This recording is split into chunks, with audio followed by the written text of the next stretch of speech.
जगेन बसुमतारिया माने मोननैसो एक्स एनडिपि मुं लानानै एलिगेसन लाबोनायखौ जों नुनो मोनदों।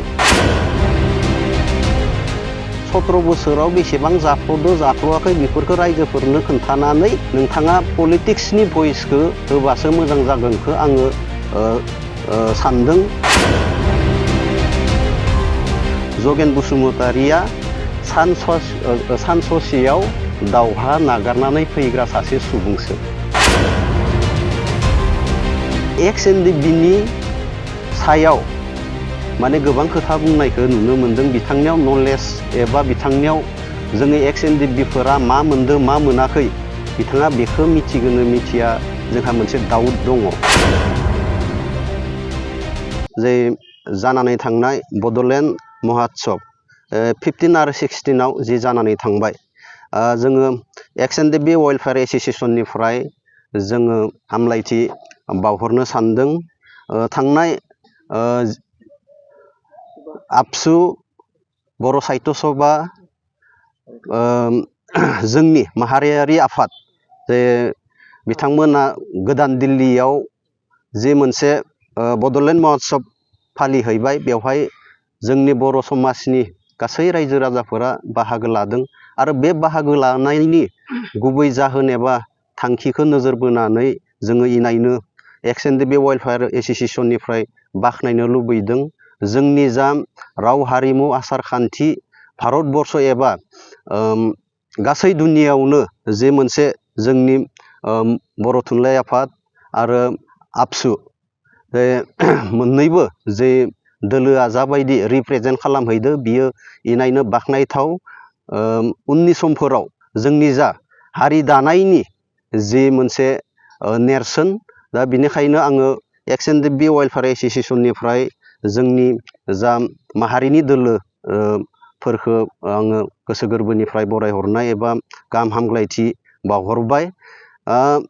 दिनैहाय आङो बे बिथिङाव बेखौसो बुंनो सानदों, जिहेथु 15 खालाराव जोंनि भारतनि प्राइम मिनिस्टार बिथाङा बेवहाय नुजादोंमोन। नुजानायनि गेजेरजों जोंनि थांनाय 2020नि जा 27 जानुवारियाव मोनसे गोजोन गोरोबथा जालांबाय।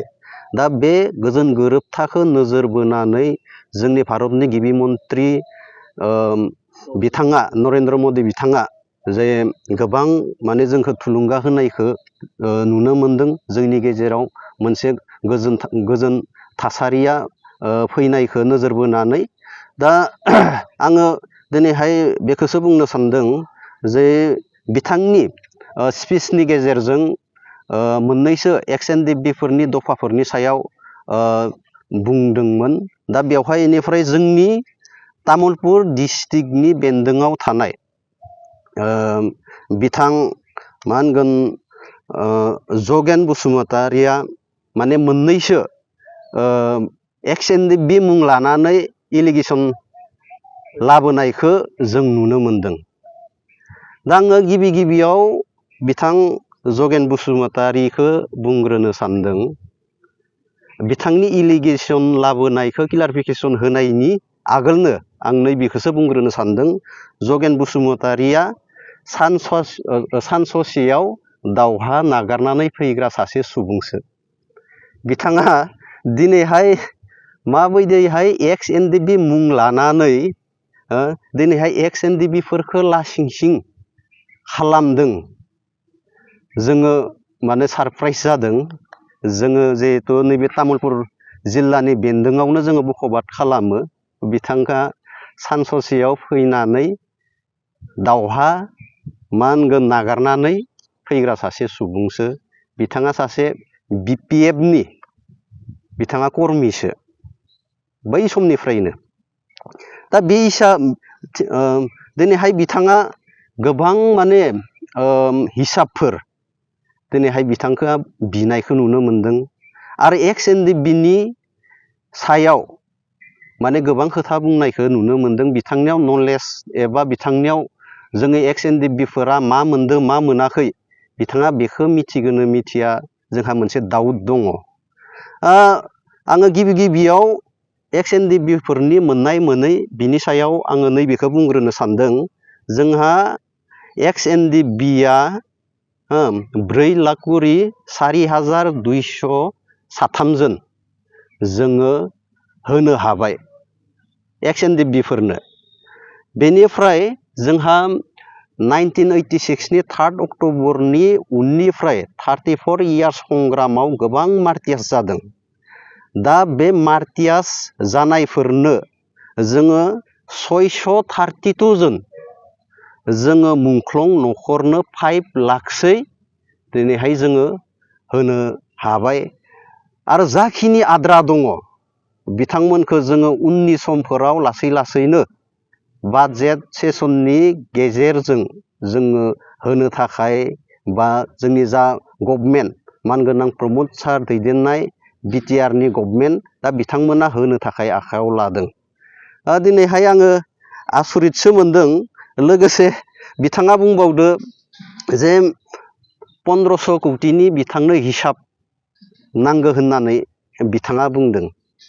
दिनैहाय मा होनगोन आङो बे 1500 कौटिनि जा क्लारिफिकेसन होनायनि सिगां आं नैखौ बुंगोन जे मा होनगोन जगेन दैमारिया जिहेतु सान ससेयाव दावहाखौ गिनानै फैग्रा मानसि, बे हिसाबै बिथांमोना अनलि फैसानिल' हिसाब बिग्रा मानसि। आरो BPF नि मेनिफेस्ट'आनो अनलि फर मा होनगोन फैसानि थाखायल'। दिनैहाय जोंहा गोबां खामानि मावनांगौ दङ। हारि दानायनि बड'फानि सिमांखौ जोङो जाफुंहोनांगौनि जोंहा गोबां खामानि एबा हाबाफारि लानानै जोङो हारि जौगानायनि फारसे जोङो खामानि मावनांगौ दङ।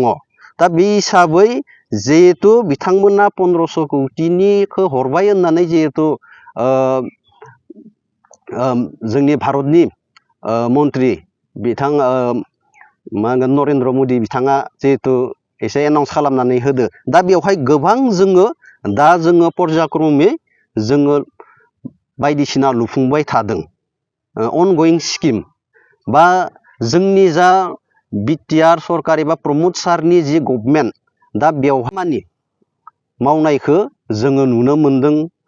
दिनैहाय फार्स्ट टाइमनो जोङो एक्सट्रा स्पेसियेल पेकेज हिसाबै जोङो गुडविल SOBD जिआव जोङो गोबां कौटिनि माने एक्सट्रा फान्ड मोननानै जोङो बिटिआर एबा रायजो राजानि गेजेराव जों खामानि मावनो मोनदों। थिग बेफोरबायदिनो गोबां जोङो एक्सट्रा बायदिसिना मा होनगोन इयारलि बाजेटनि अनगायैबो जोङो गोबां फैसा जोंनि गेजेराव सफैदों। दा जगेन बसुमतारिनो बेफोरखौ हिसाब होनांगौ आरो होजाथावना बिथाङा मानसि होननानै आं साना। मिथिबायना?